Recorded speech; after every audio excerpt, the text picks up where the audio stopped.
Hi there, welcome to my YouTube channel. This is Tina from tinahills.com. Consider booking a reading. Check out my website for sure. So if you have a Taurus ascendant, a Taurus rising, if you have your moon in Aries and your sun in Aquarius, and this is your video. So you have your ascendant degree or rising in fixed earth ruled by Venus. You have your moon in cardinal fire ruled by Mars.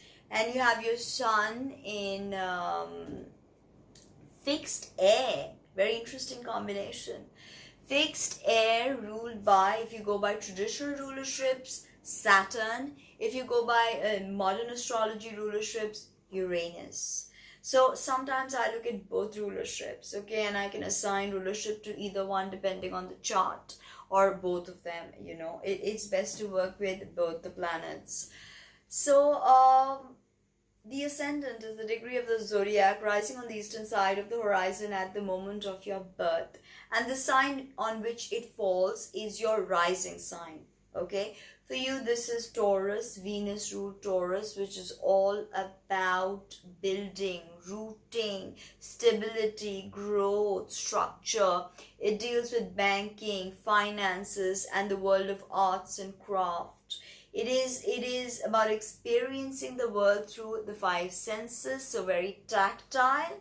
Taurus can be very touchy-feely, loves to cook, loves to feed, loves to make love for long, loves to please in bed, may even want to cuddle up, especially drop in a Cancer placement there. You know, they're very tactile and very engaged with the earth because Taurus rules the physical body and all of vegetation. So very concerned with food. They love eating, and this can work in detriment as they can put on tons of weight. And Taurus rules the throat and thyroid, so beautiful voice oftentimes, but thyroid imbalances can increase weight gain. And your sixth house is Libra. Libra, sixth house of health, which Libra literally holds our body upright, the pelvis. So there could be problems with that, back pain if you're not watching if you're not looking after your weight. Okay, if you tend to gain weight, it is not easy for you to lose it. Although you have that Aquarius sun and that Aries moon, so it should be easier for you than just earth combinations. But still, earth, Taurus people, if you're not looking after your physical body, then you know you can, and if you're emotionally eating, that could be very problematic for you, okay? The Uranus and Taurus, your life is probably changed like never before, and all this sudden abrupt things keep happening. But when I think of Uranus and Taurus, I think of how oak trees root even deeper when there are threats of storms. So that's what's happening to you. You see, you are rooting deeper, building deeper, going within yourself. That is so powerful. Okay, can be very decadent, very hedonistic, you know, prone to excesses. That is a problem with Taurus, prone to excesses, loves to give gifts, receive gifts, can be temperamental. The Taurus ascendant. Of course, you have to see the placement of Venus, and you already have a problematic moon and a sun in fall, so you know we'll get to that. Lots of stuff could pop up. Taurus, nocturnal womb energy, very fertile, so you can get pregnant very easily, or you can get someone pregnant very easily. Watch out for that. You need to understand that nothing is permanent. However you build, one day it will be destroyed and new things will come up. So, you know, a sense of the monk who sold the Ferrari, I think, is kind of a good Taurus archetype, an awakened Taurus archetype, because Taurus is not just about materialism. It is about Aldebaran, or the bullseye, and the opening of the third eye. The Vedic people called the Taurus and the Kritikas the seven sisters of the Pleiades system. And they said that this was the metaphysical bridge between the world of spirit and matter, which is why Taurus is also very, very spiritual in a sense, very artistic, very much into the finer things in life because of Venus. Venus is a lesser benefic, so she's sweet. So that sweet tooth could be there, of course, and you crave for sweet things. That's something I've seen with Taurus and Cancerians. You want to rescue rootless people, Taurus, but don't do that, because this damsel in distress trope is not good to attract a man, and he comes to save you is not healthy. Or you having to save someone who's rootless and make them root, again, it's not going to work out in the long run. You don't need codependency, you need interdependency. That's something Taurus needs to figure out, and when to walk away and when to stay, when to say no, when to go. This is something Taurus needs to understand. You can hold grudges, man, you can, okay, till eternity. And you can literally Cancer, moon, and maybe Taurus, ascendant to Taurus sun, you can literally make him fall in love with you if you are a good cook and he likes your cooking. So that link of the heart through the stomach, very possible with Taurus. Do not like surprises, don't like to give surprises. You like to plan, you like to feel in your body all the experiences. Somewhere there's a very bodily component about Taurus, experiencing the world through the body. That's there, okay. Very functional, very functional, okay. Very beautiful, very into the more beautiful things in life. That's where do not let that become your downfall. Do not get caught in the world of materialism, so to say. Now, Aries moon happens to be in your 12th house, which can be quite problematic. 12th house is the most problematic house, the house of one's undoing, okay, self-undoing. It is the house of self-sabotage, of incarceration, intoxication, escapism, alcoholism, drowning, sudden deaths. So it's a very difficult place for the moon. And Aries is cardinal fire, ruled by Mars. Moon and Mars are not friendly, and Aries cuts and burns, and moon is cold and moist. So this is not a good placement for the moon. Moon is very uncomfortable here. Moon is the feminine side of us, connected to the Ida Nadi. She's our mother.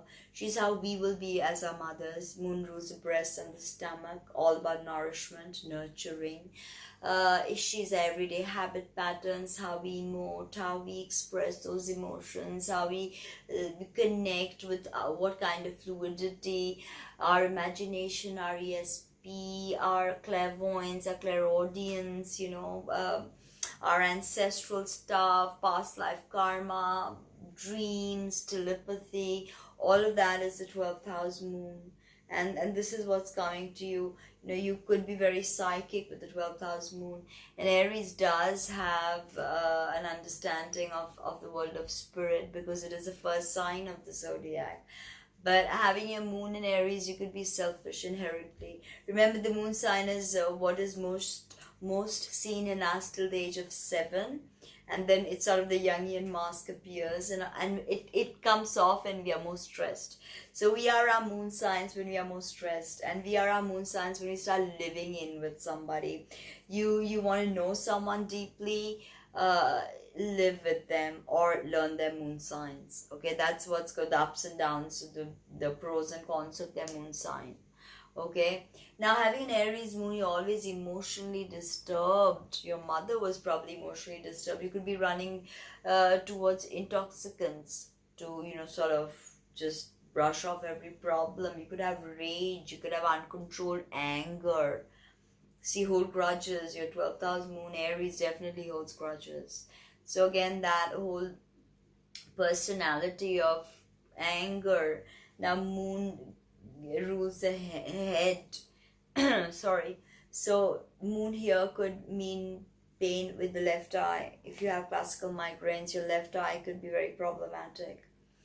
Again, there's another, astrologers do not agree. Some say that sun rules the right eye, moon left, and some say no, it's the reverse when it comes to females.